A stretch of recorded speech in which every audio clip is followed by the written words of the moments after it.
previously on Living Off Grid.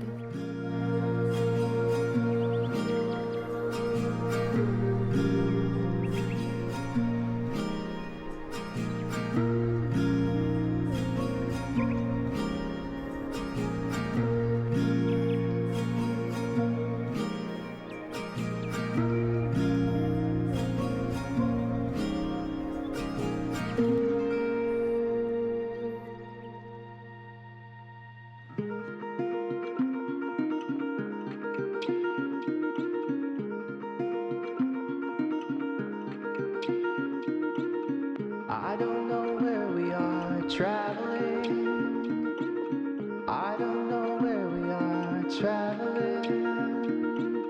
The road's a journey that's unraveling this day.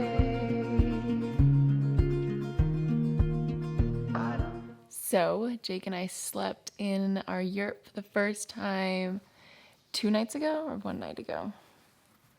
I know you're awake. 2 nights ago. 2 nights ago, and it was kind of magical. There's like a whole backstory to it, but I won't get into that.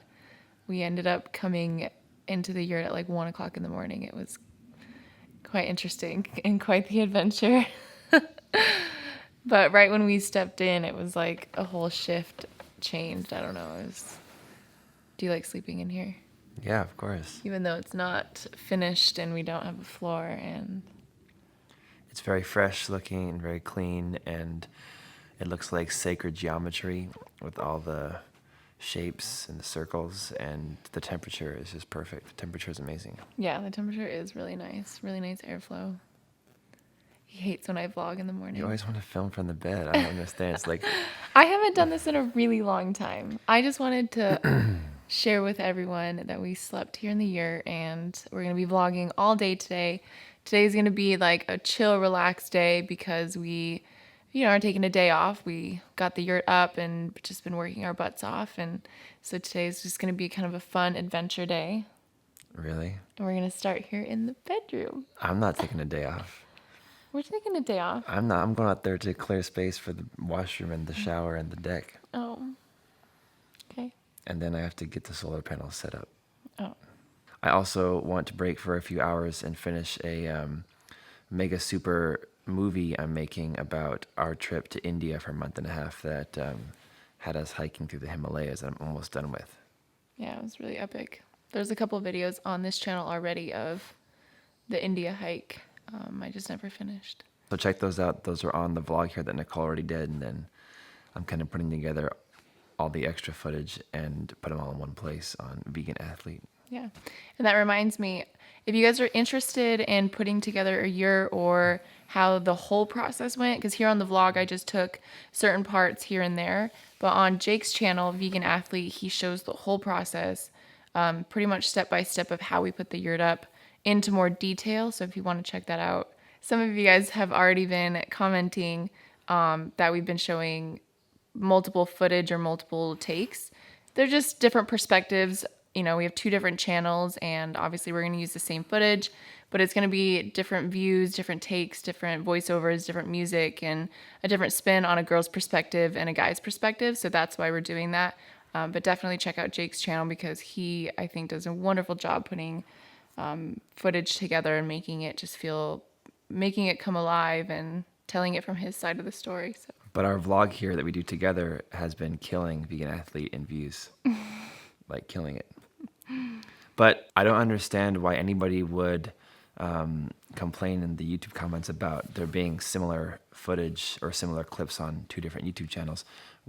First of all, at least 50% of the footage is different because Nicole and I film a lot during the day on many different cameras, and then at night we take all the footage and put it on a computer, and then we both edit a movie that we think is good. Mm-hmm. So I'm cutting out a ton of stuff, and you're maybe leaving in all that stuff. So you get to see different footage on both videos. And wouldn't you want a message of sustainability and living in low impact housing and coming up gardening and growing your own food to be on 1 million YouTube channels? Yeah. It's just on 2 channels. When Donald Trump gives a speech, doesn't he want to have every news network carrying his speech for maximum exposure honestly. Very true. And if you love this kind of message, watch both channels. And if you don't, just pick one and watch one. Pick the vlog. I'm just kidding.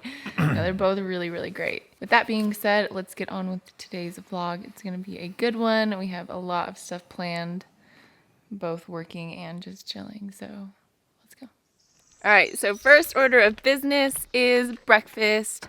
Jake and I are still in between the cabin and the yurt. So we have most of our stuff at the cabin. Ow! And so we have to go down there, get all of our food, breakfast stuff that we want to make for today, and bring it up here. I know, the hassle is just a whole nother world. But we're having pancakes, and I love pancakes. Pancakes are my fave, especially Jake's pancakes because he makes bomb pancakes. I'm going to say pancakes one more time because I said about 5 times pancakes, pancakes, pancakes. So yeah, so let's go down to the cabin, get some pancake stuff, and head back up here.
I got some onions, sweet potatoes, and yams going, and we got some pancakes. Maybe if you guys ask in the comments, I'll show you all the ingredients of the pancakes, but it's pretty much garbanzo flour, organic wheat flour, banana, organic flaxseed meal, like ground up flax seeds, vanilla, vegan butter, pinch of salt, some cinnamon, and a little bit of syrup, all in the batter. Did I say banana? It's got a banana in there too.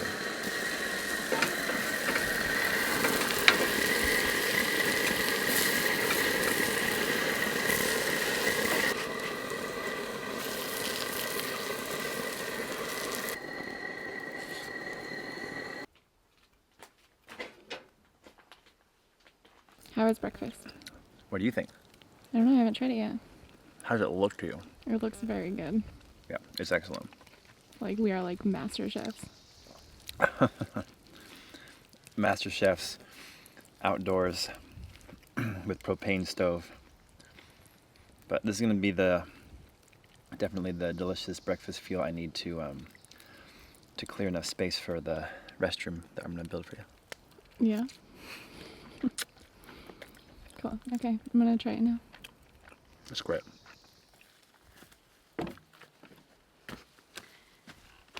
Okay, so it didn't quite turn out to be a relaxed, chill day. We have so much to do that we just felt like we just needed to get back to work. So I'm clearing this, which is right in front of the doorway, which my steps are right here.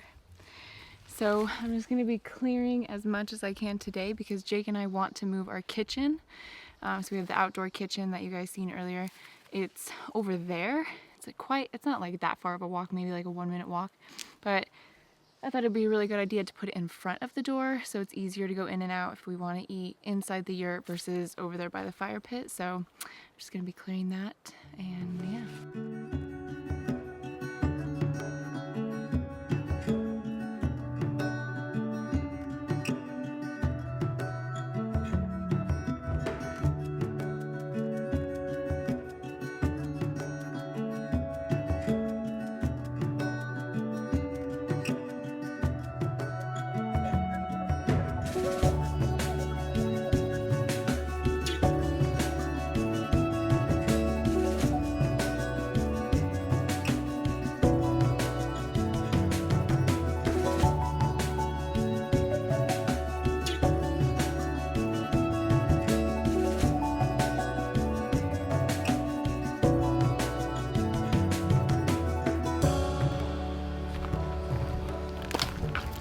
are you doing, Jake? I'm just playing with kind of the Fisher-Price version of solar panels. Not really, but Nicole's dad was really nice enough to gift us a 100-watt solar panel system made up of 4 panels right here. I'll show you. So Nicole's dad got us this before we left, and he got us like a kit. So it's 4 panels together. They make 100 watts, and that means they can take in 100 watts of energy from the sun consistently as long as there's sun hitting the solar photovoltaic here. And then it goes from the panels inside of this controller right here. And this controller is kind of like juggles all the power. So what it does is it takes the power from the solar panels and it fills up the battery. So this just normal 12-volt battery, it's telling me it's at 12.5 volts right now, but it's got to get higher, so it's charging it up. And it says if it has 24 hours in the sun, it can give you like 36 hours of computer, lights, refrigerator, small refrigerator, things like that. So I'm just practicing. This is kind of like solar panel, solar power apprenticeship before I go out and purchase and hook up the real deal solar system, which I'm gonna have to clear some trees for. That's gonna power our whole life. So then I got myself 2 of these Renogy panels, and I think these guys are 100 watts each. And so these guys are smaller, only half size. So what I just showed you was a kit, all kind of done for you. So the kit is like elementary school. An 8-year-old can set it up. Okay, so I just set that up. This is like middle school, where now I got these panels myself. I bought this controller for them, and I bought all this wiring, and I have this extra battery here. So I'm trying to do a 200-watt system myself. And if I can successfully do that, then I feel I have the right to go to high school, which is going to be buying a bunch of 300-watt panels and hopefully at least 1 electric car lithium-ion battery to store the power. And then in addition to that, get 2 different 700-watt wind turbines and see if we can generate all the electric we need here off-grid without connecting to the grid. Hence the name, living off-grid. After working up a sweat, it was time for lunch. I headed to the garden to pick some fresh greens for a delicious salad.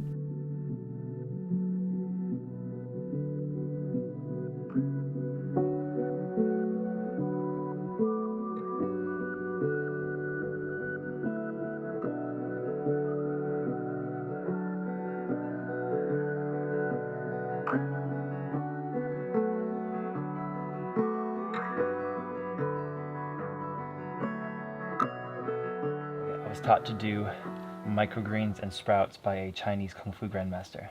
Okay. And who also liked to garden as a hobby.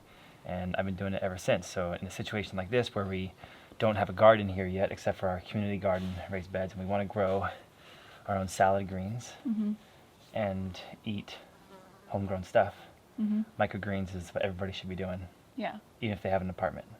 Yeah, I've never done it before, so I'm really excited. I've read a couple books about it and heard about it. So This is my way of doing it, and then everybody else probably has their own little way of doing it. But folks out there watching will learn the Jake Mace way right now. Okay. So we got to have a box and some scrap cardboard. We don't want to spend too much money on microgreens, so we got these baskets from the local nursery when we got our tomato plants and herbs and stuff, and we just saved these baskets. So we got a bunch of them, probably like 2, 3. We got 6 of them, so we're gonna grow 6 trays of microgreens. Let's do 4 trays of actual quote-unquote microgreens, and then 2 trays of sunflower greens, which are really good. They're like sunflower baby plants. I got that bucket full of black humus from the forest floor, so the soil was free because we got the fresh natural worm castings grown by Mother Nature. How's that look? looks good. And we're gonna just cut up this box and lay 1 piece at the bottom of each tray so the dirt doesn't fall through, and then fill it with soil. Okay. That's step 1 and step 2. So the only thing that we did buy is just the seeds. That's it. Yeah. Everything else is free. Exactly. And we're gonna go get water from the little pond that's on our property on the other lot. All right, so I've got this knife. There you go. And you can start cutting this up, and let's line the bottom of these baskets.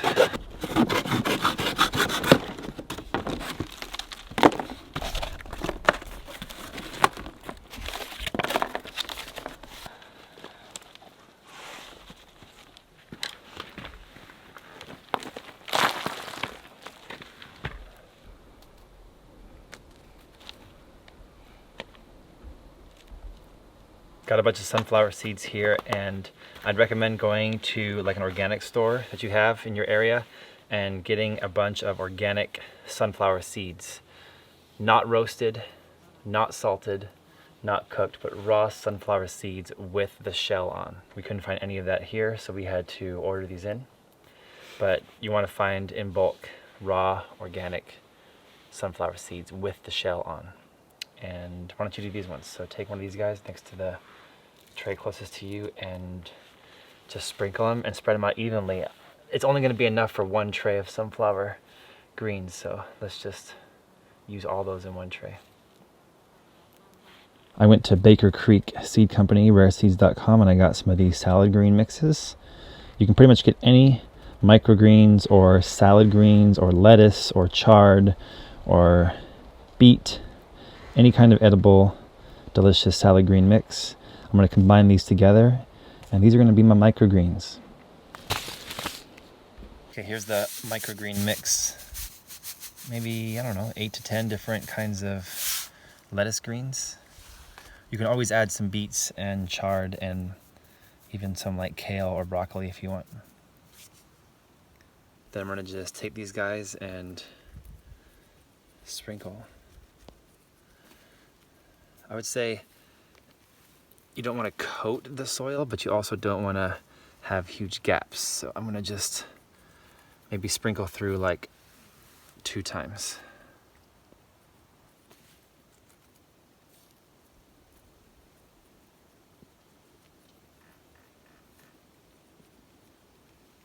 Then once they're all spread out, I kind of just maybe pat them in.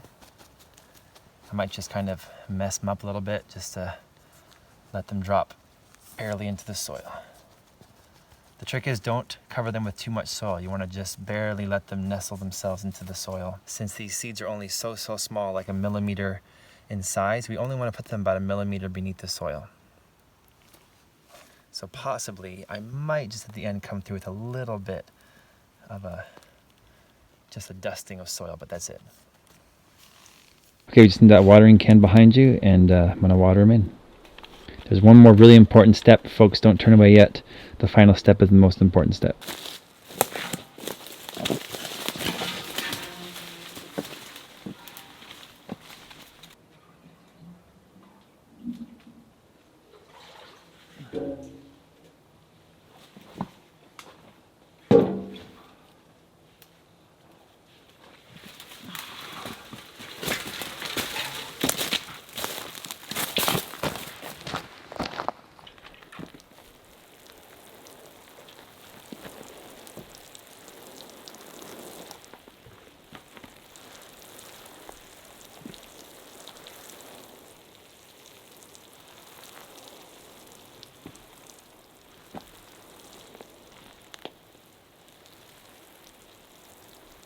We got the 6 trays of microgreens and sunflower seed greens, and we got some more cardboard.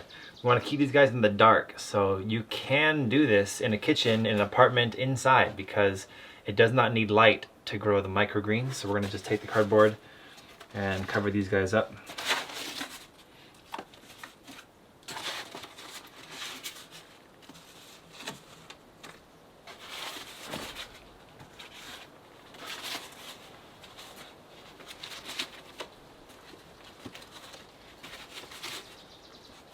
That's it. I have no idea how long it's going to take these guys to sprout. I would say maybe anywhere from 1 week to 2 weeks, depending on the weather, because if it's hotter, they'll grow faster. If it's colder, they'll grow slower.